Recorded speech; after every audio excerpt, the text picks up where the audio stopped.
White bank director sets up a black woman not knowing she's a deep-cover federal agent investigating him. She wasn't supposed to speak. Just nod, smile, and sign the damn form. That's what they all expected. After all, she was just another single black woman with a complicated story, right? Wrong. Camille Price stepped into the marble-walled lobby of the Northward Trust Bank with the kind of grace that made heads turn not because she tried to stand out, but because she didn't care to. Her locks were pulled back neatly into a low bun.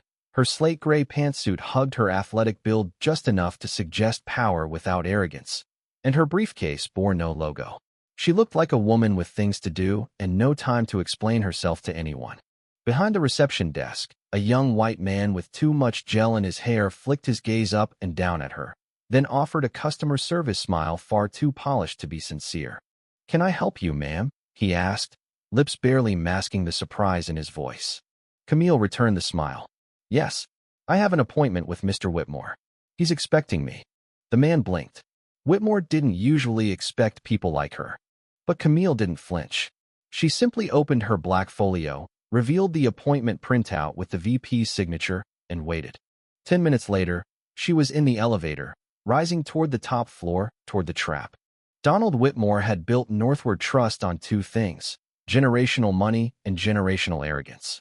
In his world, money belonged to certain people, and certain people didn't include women like Camille. He'd seen her file. She had requested a line of credit, a sizable one, to open a community resource center in a heavily black neighborhood. That already raised red flags for him. Words like community made him think liability. Add to that her background. No co-signer, no husband, and he noted this in red ink, no clear collateral. So when his assistant told him she was here, he smiled the kind of smile that didn't reach the eyes. "Perfect. Ms. Price," he greeted, rising with a stretched hand when she entered his vast office with its skyline view of the city. "Please have a seat." "Thank you," she said simply, sitting across from him. He noticed her posture, alert, not intimidated. Calm, not eager. That annoyed him. "Let's get right to it," he said, flipping through the pages of her application. "It's not that your project isn't admirable, but banks, you understand, have to be realistic." Camille didn't interrupt. She didn't nod, either. Whitmore pressed on. "When we look at applications, we evaluate based on risk. And frankly, the numbers you've presented, coupled with your limited assets, make this, well, a tough sell." Still, she didn't speak. She just watched him, studied him. He didn't like that. "You know," he said suddenly, leaning forward, "there are alternative routes for people in your position. Foundations, maybe. Local grants. Even crowdfunding." "There are," Camille said. Her voice was smooth but unyielding. "But those don't come with the same accountability this bank would offer. And you, Mr. Whitmore, want to be seen supporting responsible investments in underserved communities, don't you?"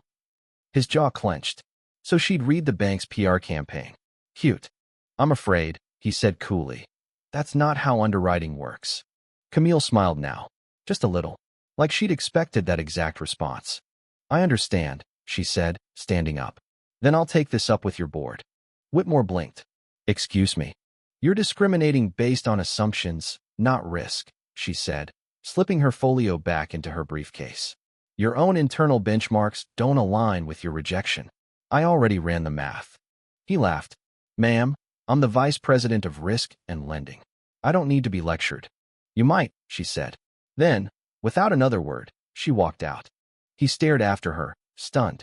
Then he picked up his phone. "She's not just a borrower," he told his assistant coldly. "She's a problem." What Donald Whitmore didn't know, couldn't possibly imagine, was that Camille Price didn't need the loan. The application had been part of a 6-month federal investigation into race-based lending discrimination in major urban banks.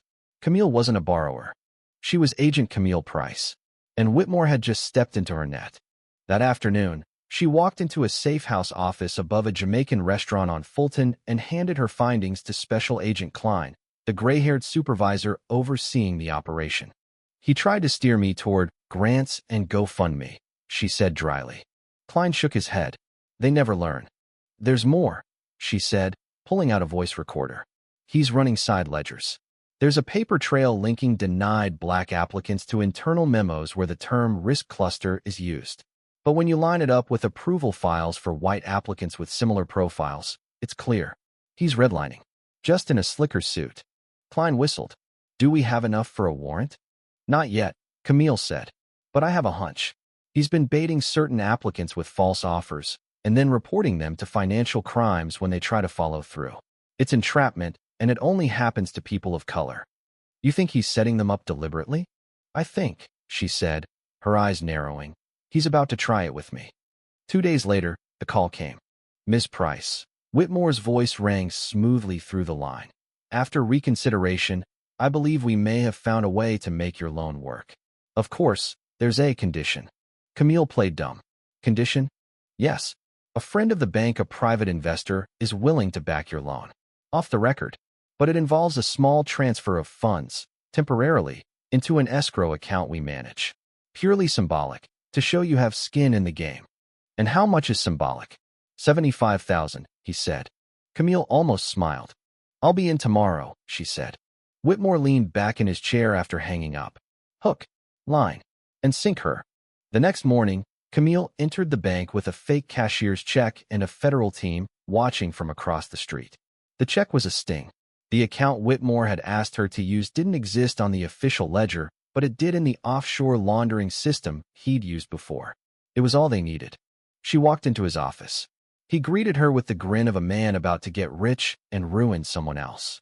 All set? He asked. Camille nodded. All set. She handed him the check. He walked to his desk, logged into a terminal, entered a routing code, then froze. The screen blinked. Alert, federal trace detected. Whitmore's eyes widened. What the? Camille stepped forward. Her voice dropped to its real, tone commanding, lethal. Donald Whitmore, you are under investigation for financial fraud, conspiracy to commit wire fraud, and race-based lending discrimination under Title VI of the Civil Rights Act. His mouth opened, but no words came out. The door burst open behind them. FBI agents swarmed in. Whitmore stammered. She lied to me. Camille turned, badge now clipped visibly to her lapel. No, she said calmly. You lied to yourself. He was cuffed before he could say another word. The media had a field day. Bank VP arrested in federal sting operation screamed headlines across New York. By evening, Whitmore's face pale, sweating, eyes wide in disbelief was plastered across every local news station and viral on social media. But what the media didn't know, what they weren't allowed to know yet, was that Donald Whitmore wasn't the final boss. He was just the door. Back at the safe house, Agent Camille Price sat in front of a board covered in files, timelines, photos, and arrows. Red string traced a decade of quiet theft and systemic discrimination. Whitmore had played the perfect stooge, smug, careless, entitled, but the real machine was deeper, older. Klein leaned against the desk, holding a steaming coffee. You think he'll flip? He's arrogant, Camille said. He'll deny everything until his lawyer tells him the feds traced funds to his Cayman account. And then he'll talk. Klein nodded. And the name he gives us? We'll be the man behind all this, Camille said. Her eyes moved to a photo in the corner of the board, a silver-haired executive in a tuxedo, toasting champagne at a country club fundraiser. Carlton Miles, chairman of the board. Klein grunted. Untouchable. For now, she replied. Camille hadn't always worn a badge. There was a time, not too long ago, when she'd been the one being followed around in department stores. When landlords called apartments, just rented, the moment they saw her face. When her mother warned her, not bitterly but brokenly, that life would never give her the benefit of the doubt. She remembered being 17, holding her brother's hand outside a police station, trying not to cry after he'd been stopped on suspicion of matching a description, which was code for existing. That was the night she decided she wouldn't spend her life reacting to injustice. She would hunt it. And now, she was closer than ever. Whitmore cracked after 36 hours in holding. Faced with over a dozen federal charges and the threat of 20 years in prison, his slick confidence evaporated. His lawyer, a tired man in an expensive suit, didn't even argue. He just asked for a deal. And then Whitmore started talking. He detailed the scheme. Miles had designed it years ago, a reputation-based filtering system that encouraged local branches to deny loans, mortgages, and financial support to people deemed high risk. But the metrics for risk weren't financial. They were racial.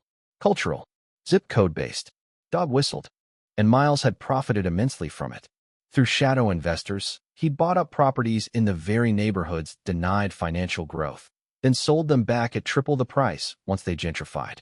It was legalized theft. Weaponized capitalism. Camille listened to Whitmore's confession without blinking. "And you?" she asked. "What did you get out of it?" He looked at her, hollowed. "I got promoted." With Whitmore's cooperation, Camille had access to records long buried. Emails between board members. Codes for ghost accounts. Secret meetings disguised as charity events. Names of other friendly investors, most of whom were unaware they were part of anything illegal. It was vast, strategic, and just barely hidden enough to dodge detection. But now the veil was gone. Still, arresting Carlton Miles would take more than evidence. It would take a slip. Camille knew the man's psychology. He was old money, old rules. The type of man who didn't believe he could be touched because he'd built a world where that belief was true.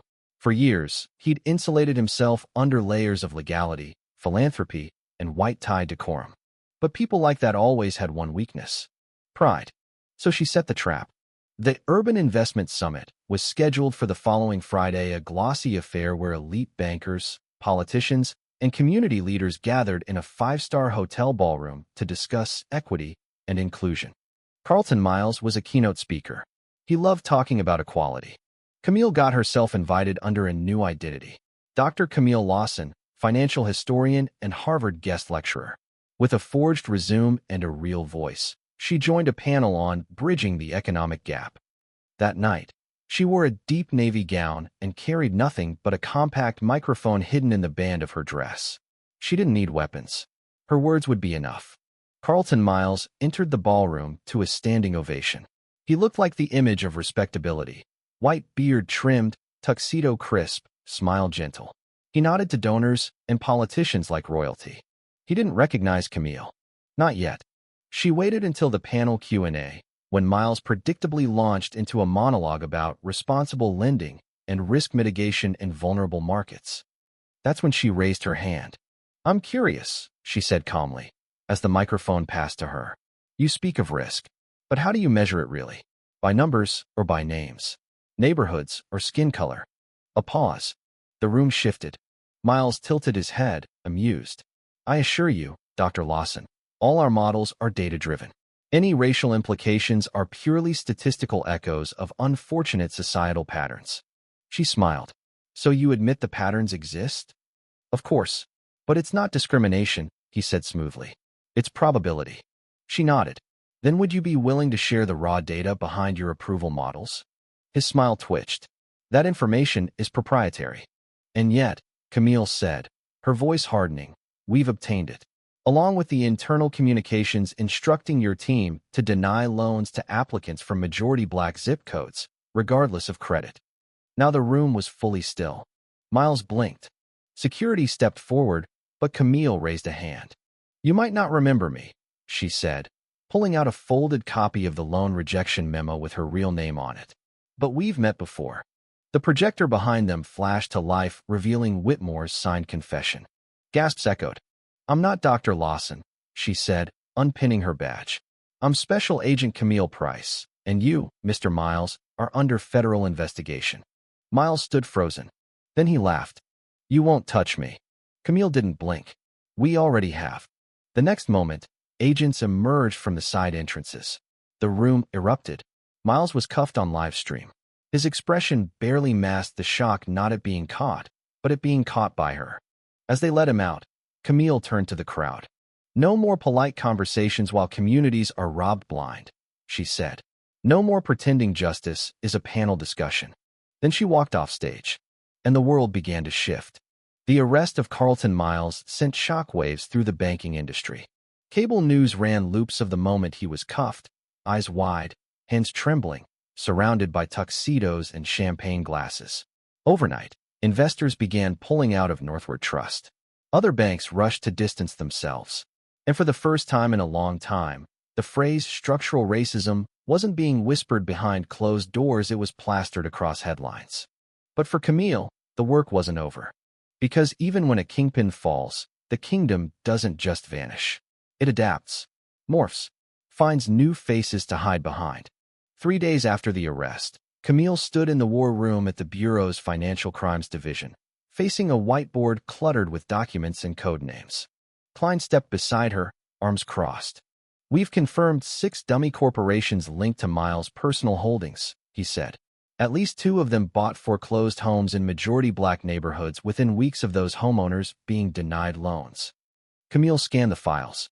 "Let me guess those homeowners were clients of Northward Trust." "Bingo." She pointed at one name, Goldstone Urban Revitalization Initiative. "This one," she said. "I want to go deeper." Klein nodded. "You're thinking there's more than just banking fraud?" "I'm thinking," she said slowly, "they were pushing people out, then flipping the properties for government contracts using minority poverty as leverage to win revitalization grants." Klein whistled. "Jesus." Camille's voice darkened. "They didn't just deny people homes. They stole entire neighborhoods." That night, Camille visited a neighborhood in Brooklyn that had been hit hard by the bank's redlining Bed-Stuy, once rich with culture, now dotted with construction signs and overpriced cafes. She parked at the corner of Jefferson Avenue, where an elderly woman sat on her porch sipping tea. Camille approached slowly. "Evening," she said gently. The woman squinted. "You from the bank?" Camille shook her head. "No, ma'am. I'm from the FBI. We're investigating what happened here." The woman grunted. "About damn time." Camille sat beside her. "May I ask what you saw?" The woman, whose name was Mrs. Langston, leaned back in her chair. "They came in slick," she said. "Folks in suits. Smiling. Offering refinance deals to my neighbors. Next thing you know, they're defaulting on loans they never understood. By the time anyone figured out they were being played, the houses were sold to companies with names nobody recognized." Camille nodded. "Did anyone ever offer to buy your home?" "Oh, they tried. 3 times. Told me my roof was a liability. That I'd be better off in a condo. I told them hell no. This house was my daddy's. Then they tried code violations, city inspectors suddenly showing up." Camille's jaw tightened. "Targeted displacement." Mrs. Langston looked at her with old, wise eyes. "You know what they called it on the paperwork? Revitalization. But we were already alive. They just didn't want us here." Camille stayed with her until the stars came out. When she left, she took a photo of the house not for evidence, but as a promise. 2 days later, a breakthrough landed in Camille's inbox. A whistleblower. The email was anonymous, but attached were dozens of internal memos from the Goldstone Urban Revitalization Initiative. Contracts, meeting minutes, even a secret video recording. Camille clicked it. On screen, Carlton Miles sat in a boardroom before his arrest, laughing over bourbon with a younger executive. "You think anyone's going to notice?" the man asked him. Miles shrugged. "We're rebuilding poor neighborhoods. Who's going to complain? The ones we priced out."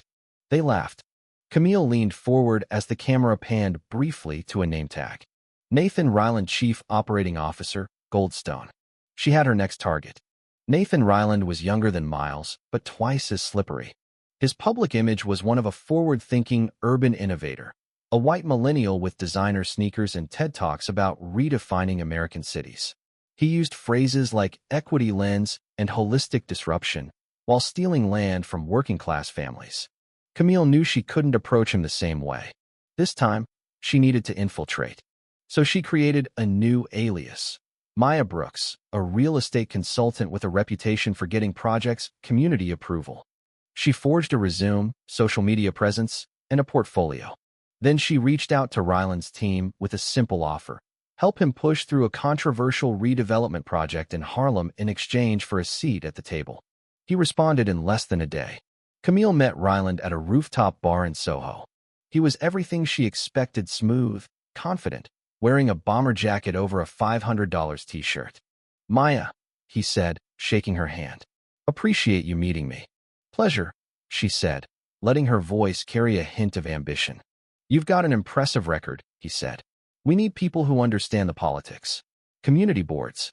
Grant language. Optics. I'm your girl," she said with a smile. "As long as the money's right." He laughed. "It always is." They talked over craft cocktails and mock empathy.